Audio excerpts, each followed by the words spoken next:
Federico D'Inca, Movimento 5 Stelle, buongiorno, benvenuto a Renews 24. Buongiorno a voi, grazie mille per l'invito. Oggi è anche il giorno del voto alla Camera della norma sui vitalizi, ovviamente anche di questo parleremo, poi ci sarà evidentemente anche l'aspetto che riguarda il Senato della Repubblica, il decreto dignità. Professor Gianfranco Pasquino, buongiorno, bentornato a Renews 24. Buongiorno a voi, buongiorno a tutti, grazie. Vede professore, tutti a dire i sovranisti non si metteranno mai d'accordo perché alla fine prima gli austriaci, prima i tedeschi, prima gli italiani non troveranno mai una sintesi in questi concetti, invece è nato l'asse dei volenterosi, dicono.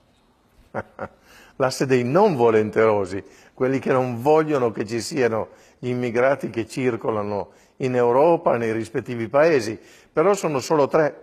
Sono tre, fra l'altro almeno i tedeschi sovranisti non sono, gli austriaci sono arrivati di recente, i veri sovranisti si trovano nel gruppo di Visegrad che lì non c'era e quindi bisogna poi vedere come decideranno in qualche modo perché la ricollocazione è comunque necessaria e quindi come decideranno di ripartirsi coloro che sono arrivati qui, magari in maniera legale, che sono stati debitamente accolti e che però debbono essere in qualche modo consegnati a una pluralità di paesi, che di nuovo il punto fondamentale sul quale Salvini ha sicuramente ragione è che non possono arrivare tutti in Italia e rimanere tutti in Italia, però il passaggio successivo credo che non lo abbia ancora negoziato efficacemente.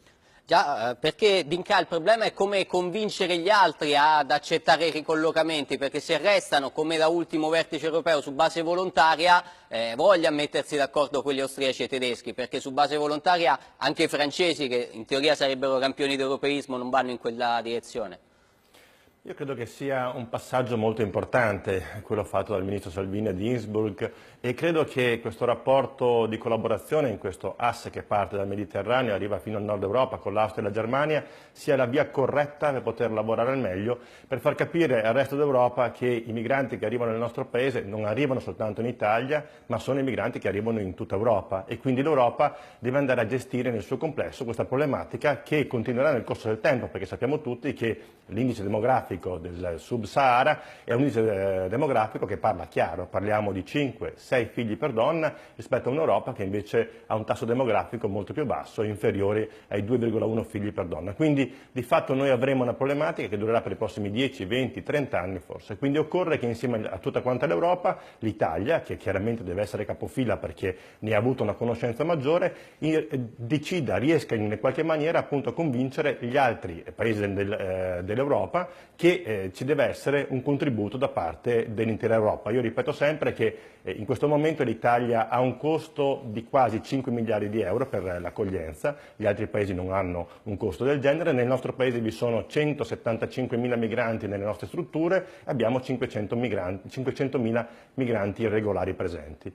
Non si vuole assolutamente permettere che le persone che ne hanno diritto arrivino nel nostro paese o in tutta Europa, si chiede semplicemente di poter avere dei centri di protezione appunto nei paesi di transito e che si possa avere un cambiamento delle regole di Dublino che appartengono a un'era geologica fa e che invece oggi vede un'Africa che appunto preme sull'Europa e un'Europa che non sa decidere. Ecco perché l'Italia si sta dimostrando con Giuseppe Conte, con Luigi Di Maio e con il ministro Salvini diciamo il paese che in questo momento vuole assolutamente che questa problematica diventi una delle principali problematiche all'interno degli obiettivi europei e che quindi l'Europa stessa si muova per poter recepire un'accoglienza diversa e una gestione dei migranti fatta in maniera totale, in maniera appunto attraverso tutti quanti i paesi dell'Unione Europea. No, due cose su quanto ci diceva, una molto seria che non avevamo detto in premessa è quell'aspetto del controllo, gestione nei paesi di transito. Lei lo ha sottolineato, ha ragione, perché in questo accordo dell'asse dei volenterosi c'è in Europa devono arrivare solo coloro i quali fuggono effettivamente dalle guerre, quindi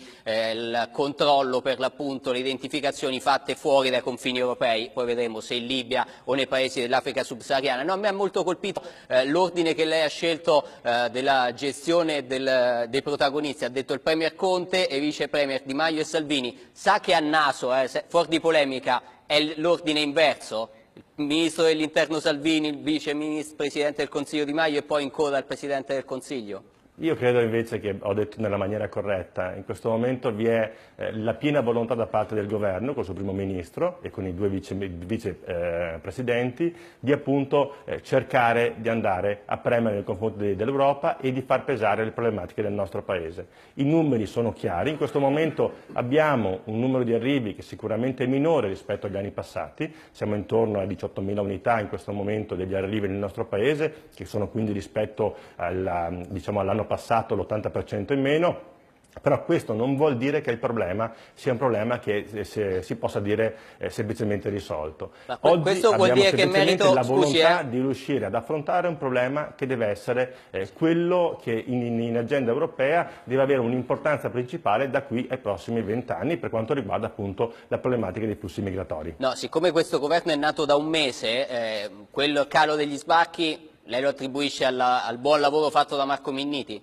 Io non ho nessuna problematica a dire che vi sono stati nel passato alcuni ministri che hanno lavorato bene. Credo che Marco Minniti abbia svolto il suo ruolo, credo che però abbia semplicemente messo un tappo per quello che riguarda appunto la Libia, ma la problematica potrebbe ritornare nel corso dei prossimi anni in maniera virulente e quindi ancora molto forte e non ci possiamo permettere né di far sì che vi siano queste bande armate che per certi versi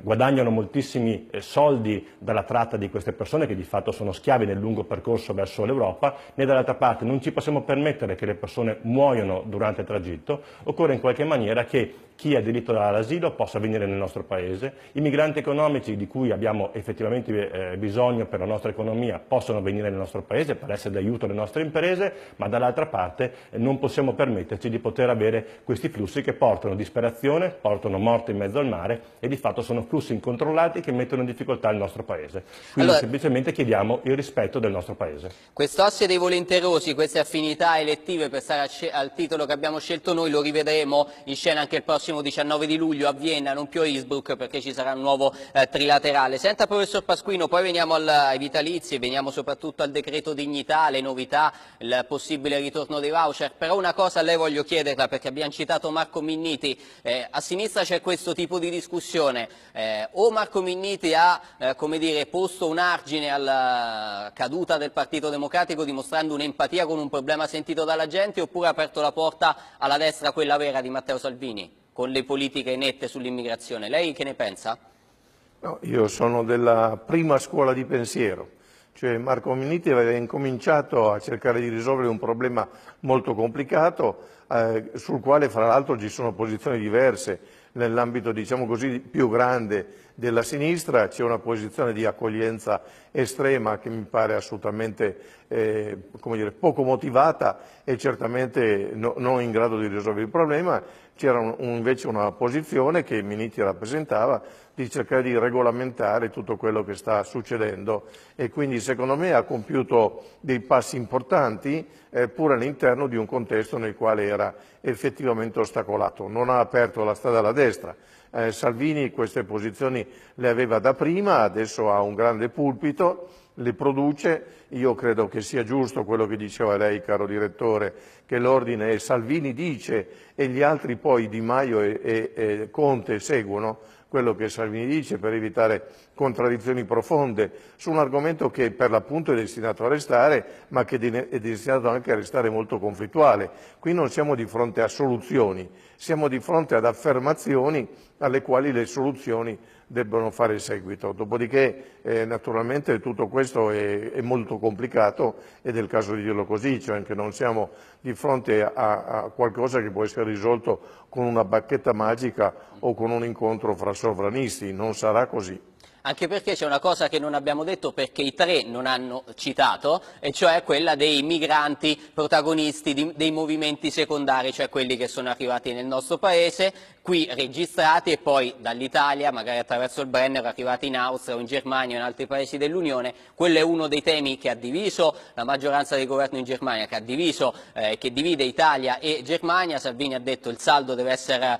o zero o positivo, però evidentemente su quello l'intesa non c'è e magari arriverà o se ne discute in prospettiva. Senta D'Incà, per chiudere questo capitolo voglio citare quanto ha detto ieri la Ministra della Difesa Elisabetta Trenta, ha detto l'accoglienza è una bella parola, respingimento è una brutta parola, ci sta lei in questa divisione? Guardi, io mi sento di essere, diciamo, insieme al Ministro Trenta su queste parole. L'accoglienza è una bellissima espressione, però è chiaro che in questo momento abbiamo assolutamente necessità di avere regole chiare nei confronti dell'Europa. Se non riusciamo in questo momento in cui, dopo il Consiglio europeo del 28-29 giugno, a poter cambiare le regole del gioco, è chiaro che resteremo in difficoltà da quei prossimi anni. E tra l'altro, io lo ripeto, con una spesa di oltre 5 miliardi di euro, di quasi 5 miliardi di euro. È nostro compito cercare di mettere in pratica ogni possibile soluzione dal punto di vista diplomatico, in maniera tale che l'Europa insieme, e secondo me anche con i paesi dell'Est Europa e quindi anche con lo stesso Orban, e che vi sia quindi la possibilità di avere un'accoglienza diffusa in tutta quanta l'Europa e che non vi sia semplicemente, sia dal punto di vista del costo economico sia dal punto di vista del costo sociale, un impegno esclusivo del nostro Paese. Quindi lo ripeto ancora, sia l'accoglienza, ma accoglienza in tutta quanta Europa, e poi da lì possiamo andare a regolare anche i flussi migratori secondari. Senta Dinca, allora dicevamo oggi alla Camera è il giorno dei vitalizi, oggi è il giorno nel quale Luigi Di Maio dice i voucher su lavori domestici e agricoltura sì, sul turismo ne ragioniamo. Le dobbiamo leggere insieme queste due cose, visto che una è una battaglia del movimento, i vitalizi, e l'altro è un punto al quale tiene molto la Lega, cioè i voucher? Questo è un governo fatto da due forze politiche che portano avanti, diciamo, anche della propria storia, di alcuni principi fondamentali. Chiaramente la Lega cerca di poter portare avanti il tema dei voucher, che è rivisto in maniera consapevole soltanto per quello che sono i voucher turistici, i voucher per quanto riguarda la babysitter, quei voucher per quanto riguarda l'agricoltura possono essere rivisti senza che diventi una forma di lavoro precario ancora una volta, e su questo sicuramente si potrà trovare un accordo politico. Ma mi dice che fine ha fatto, scusi, è proprio per essere diretti, visto che citato Di Maio sull'apertura, l'ha fatta stamattina a qualche centinaio di metri da qua, Uno Mattina, no? Sui voucher domestici, agricoltura, e da discutere sul turismo, non ha dato per chiuso quell'aspetto. 3 giorni fa, forse 2, aveva detto alzeremo un muro di cemento armato sui voucher. Che fine ha fatto quel muro? Che c'è un muro, forse le parole certe volte non rappresentano anche, diciamo, un'organizzazione dei lavori parlamentari e sicuramente uno dei lavori all'interno del nostro governo. Vi è tutta la possibilità di trovare una mediazione, e in questo caso è stata trovata nella maniera corretta. Poi l'altro tema che lei ha toccato era il tema dei vitalizi. Sì. Che sinceramente io, essendo anche questore della Camera, sento assolutamente vicino e sono felice di poter essere alle 14 all'interno dell'ufficio di presidenza, e andrò a poter votare la delibera del Presidente Fico, con la quale finalmente possiamo andare a toccare, ad eliminare quello che non è un diritto acquisito ma è un privilegio acquisito di oltre 1338 parlamentari della Camera, e che di fatto porterà un risparmio per le casse dello Stato e il bilancio della Camera prima ma poi dello Stato di ben 44 milioni di euro all'anno, che alla fin dei conti nei 10 anni potrebbero arrivare anche ad oltre 400 milioni di euro, e per cui ne siamo particolarmente felici. Per noi è una giornata storica che intendiamo anche festeggiare con i cittadini. Io mi auguro, insomma, che sia tanta la presenza delle persone collegate poi di fronte sia alle televisioni ma anche ai social, perché veramente credo che alle 14:30 avremo quello che sarà un passaggio storico per il nostro Paese, la fine di un privilegio,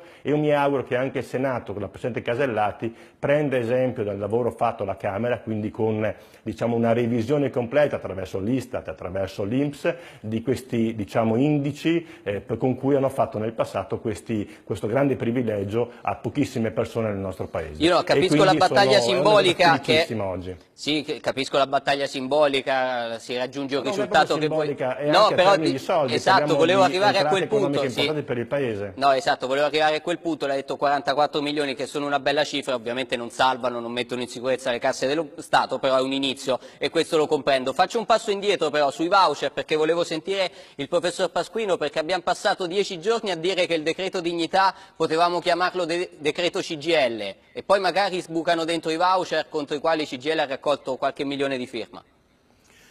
Ma credo che in questo ambito bisognerebbe essere molto attenti a dove vengono utilizzati i voucher, a come vengono utilizzati, per quanto tempo.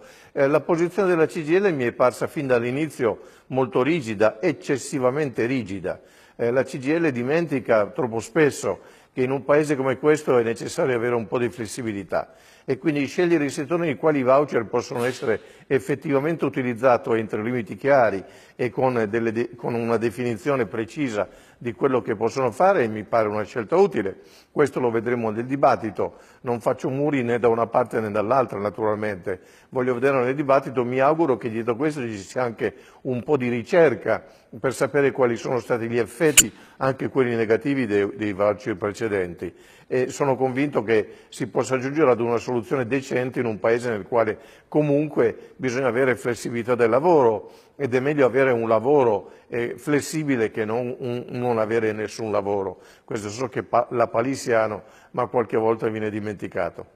No, senta D'Inca, siccome una delle cose che è stata rimproverata in materia di lavoro e non solo, penso anche alla buona scuola, al governo di Matteo Renzi era il non confronto con le parti sociali, allora CGIL la posizione sui voucher è quella nota, ci ha raccolto le firme, in fondo i voucher sono spariti dal nostro ordinamento proprio per evitare un referendum, come noto sul finire della precedente legislatura. La CISL con Furlan stamattina dice che loro non hanno alcun tipo di pregiudizio, d'altra parte non si sono mobilitati contro i voucher, ma chiedono un confronto governo-parti sociali. Ecco, è uno schema, è un metodo che possiamo immaginarci dal governo Conte, cioè un tavolo attorno al quale far sedere le parti sociali per un confronto?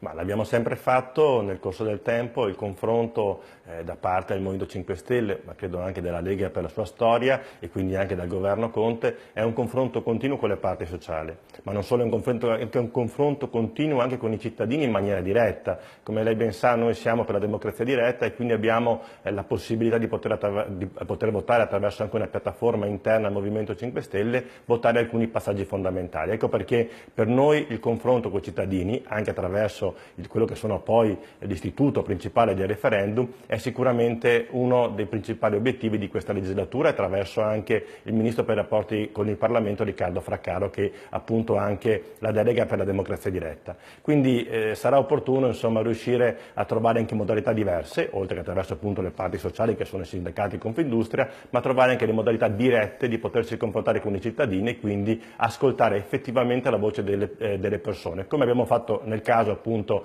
del taglio dei vitalizi, che è stato richiesto da anni, perché se ne parla da sempre, e soltanto il Movimento 5 Stelle dopo 100 giorni l'ha proposto all'interno della Camera, che appunto ha un'autodichia, quindi ha la possibilità di autoregolamentarsi in maniera differente, e otteniamo oggi questo importantissimo risultato che credo rimarrà nella storia del nostro Paese. Ecco perché noi diciamo che oggi è una giornata storica.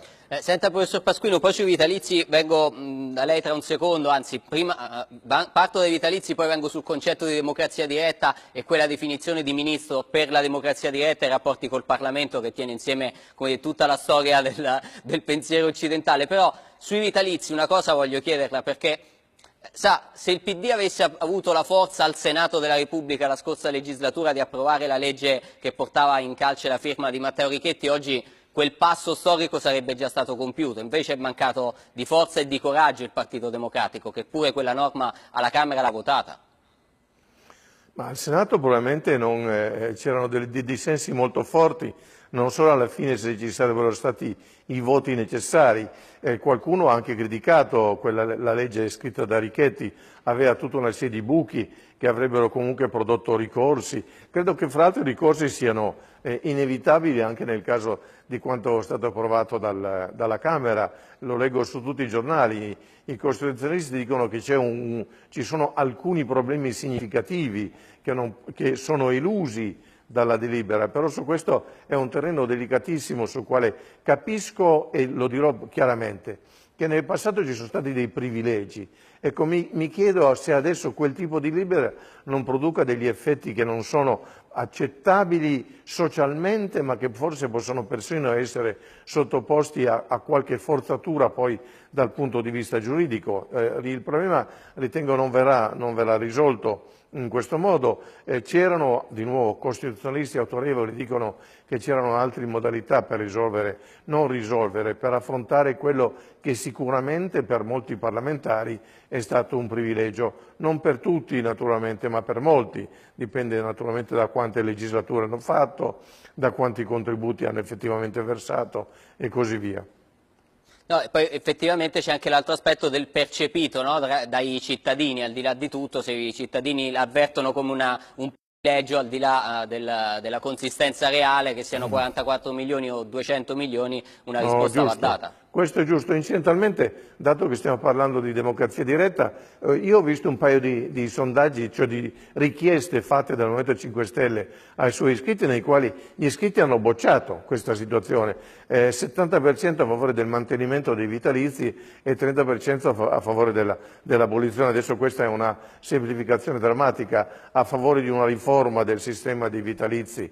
E quindi mi chiedo qualche volta se questa democrazia diretta non sia un po' manipolata da parte delle 5 Stelle, che non ci offrono tutti gli elementi necessari a discutere, e comunque quando votano 30.000, 40.000 persone non è che siamo di fronte alla democrazia diretta, siamo di fronte a un piccolissimo sondaggio. Ecco, a proposito di questo, D'Inca, perché ha fatto il giro del web quel sondaggio, c'erano, vado a memoria, sicuramente dalla parte dei vitalizi, la metto così, le foto di Paolo Cirino Pomicino e Massimo D'Alema, forse anche Ciriaco De Mica, dall'altro Roberto Fico, hanno vinto gli altri, gliela metto in questi termini, e poi il sondaggio è sparito.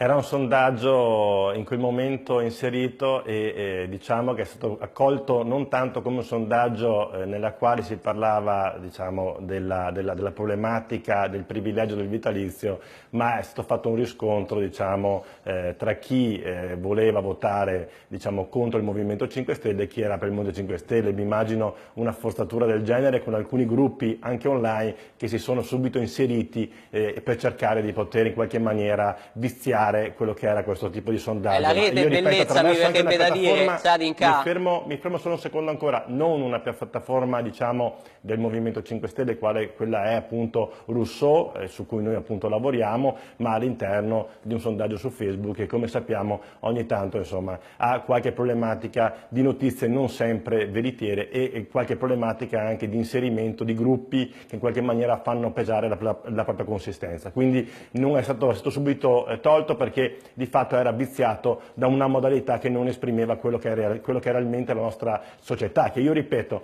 se lei va per strada e trova una persona e gli domanda è corretto e giusto che una persona abbia fatto magari 4 anni in Parlamento e prenda 3.000 euro netti al mese come pensione a 60 anni, io credo che le persone che hanno un minimo di giudizio, insomma, le diranno sicuramente che non è corretto, perché tante persone che hanno fatto 42-44 anni di lavoro invece si ritrovano con 800-900.000 euro di pensione, e tanti giovani oggi vivono nella precarietà, e da qui è venuto la volontà di poter iniziare il nostro percorso con un decreto, si chiama appunto decreto dignità, perché vogliamo dare dignità ai tanti giovani che di fatto vengono sfruttati, perché che se ne dica, insomma, sono tanti genitori, sono tanti nonni che vedono il futuro dei propri nipoti, dei propri figli in questo paese assolutamente precario, e nella precarietà poi nasce la volontà di lasciare questo paese, di andarsene via. Noi invece abbiamo voluto mettere diciamo un freno, di poter dare un segnale molto forte,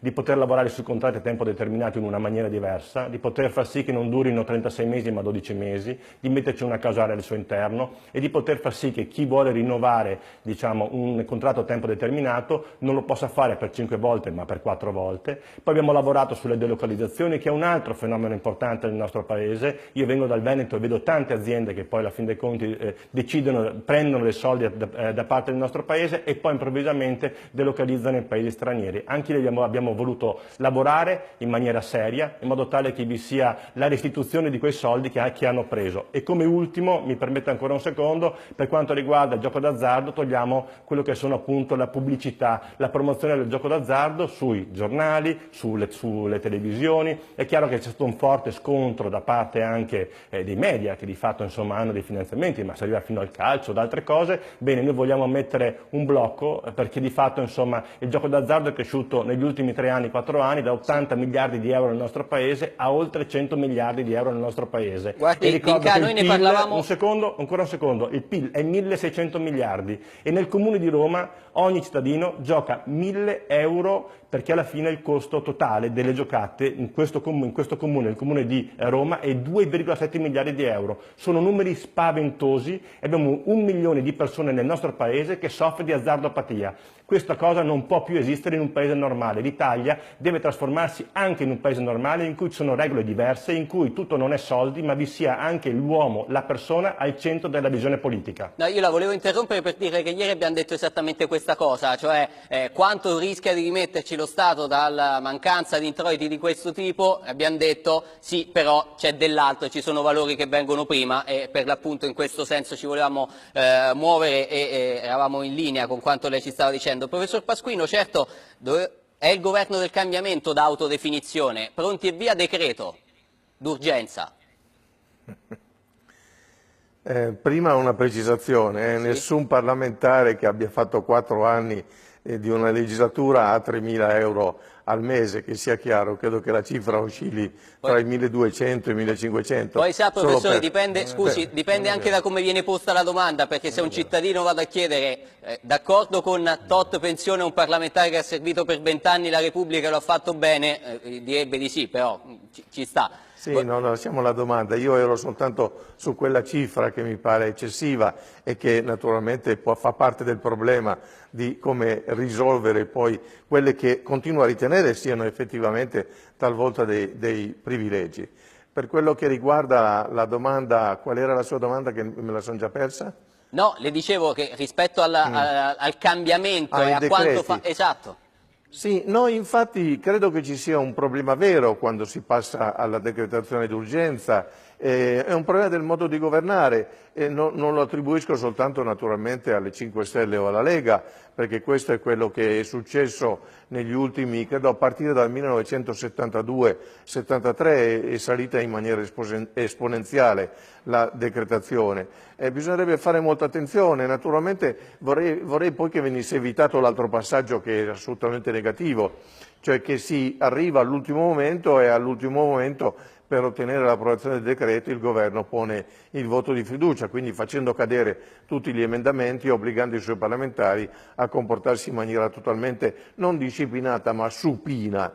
Cioè credo che le leggi in particolare se sono importanti e questa sulla dignità di coloro che lavora è una legge importante, devono avere la possibilità di essere discusse in maniera adeguata, di essere emendate, perché qualche volta persino le opposizioni ne sanno di più del governo e fanno delle proposte che possono essere accettate e quindi mi auguro che non ci sia la solita trafila, decretazione d'urgenza, siamo all'ultimo momento, voto di fiducia e fine della storia. Vorrei che anche questo facesse parte del governo del cambiamento, cambiare anche le modalità di governare. Senta D'Incà, prima di chiudere c'è un capitolo che è ancora aperto nella maggioranza, che è quello delle nomine, e la metto così, è un caso che si discuta di nomine e arrivi a Roma Davide Casaleggio, perché è una coincidenza temporale, guardi, gliela metto proprio come l'ho letta sui giornali stamane, via. No, mi fa sorridere anche questa cosa che alla fin dei conti i giornali mettono insieme delle situazioni. Tra l'altro Davide Casaleggio credo che fosse a Roma perché faceva un intervento all'interno di alcuni incontri e quindi alla fin dei conti mi sembra sempre di finire in un film, insomma. Però accettiamo anche tutto quello che viene scritto sulla stampa, le cose in retroscena che molto spesso hanno il 5% di verità, cioè il fatto che una persona sia a Roma, e il 95% di cose che non esistono. Ma insomma accettiamo tutto, fa parte di questo grande gioco mediatico. Però al dottor Pasquino aggiungo questo, che si vada a rivedere i 4 anni di Parlamento fatto tra il 92 e il 94, il 94 e il 96, magari a qualche collega che ha fatto quei 4 anni, e chieda loro quanto è la loro pensione in questo momento, insomma il privilegio di poter avere un vitalizio. Forse noterà che il dato che io ho indicato è un dato che effettivamente esiste, per cui oggi per noi è una giornata storica, io ne sono profondamente felice. Sì, D'Incà, le faccio sentire prima di salutarla. Oggi taglieremo il vitalizio alle 1338 parlamentari che lo hanno avuto ingiustamente negli ultimi 20-30 anni, per cui credo che sia un atto di giustizia sociale. Guardi, prima di salutarla le faccio sentire la risposta del professor Pasquino. Professore, intanto saluto Udo Gumpel che sarà nella seconda parte della trasmissione. Buongiorno Udo, così come Enzo Cristo, il direttore di SVG. Professore, per salutare D'Incà. Sì, no, 2 punti, che non si tratta di 4 anni, ma si tratta di 2 legislature che poi hanno dovuto essere riscattate comunque, che è un aspetto importante, e che non si tratta di qualche cosa ricevuto ingiustamente. Quelli erano i regolamenti, era l'autodichia Dopodiché possiamo oggi considerarli privilegi, ma allora non erano affatto ingiusti. Di nuovo siamo di fronte a una manipolazione che mi pare francamente eccessiva, fermo restando il punto riduzione dei privilegi, non si può dire tutto quello era ingiusto perché era secondo le regole che vigevano. Che potevano essere cambiate da parte delle persone che in quel momento erano in ufficio di presidenza e che rappresentavano Infatti. quei partiti politici, ma non l'hanno voluto Infatti. fare. Questa è una scusa che viene No, non sempre l'hanno messa in voluto gioco, fare. ma è una scusa che non ha fondamenta. Io mi auguro che si possa avere anche una discussione chiara su questo privilegio che va tolto, perché questo paese è il paese del privilegio, di tante volte di una casta che ha voluto in qualche maniera non solo costruirsi di un quella potere che casta oggi lì. vede sgretolarsi sotto i suoi piedi. Tante casse, dice il professor Pasquini. Intanto grazie a Federico Esatto. D'Inca per essere stato con noi.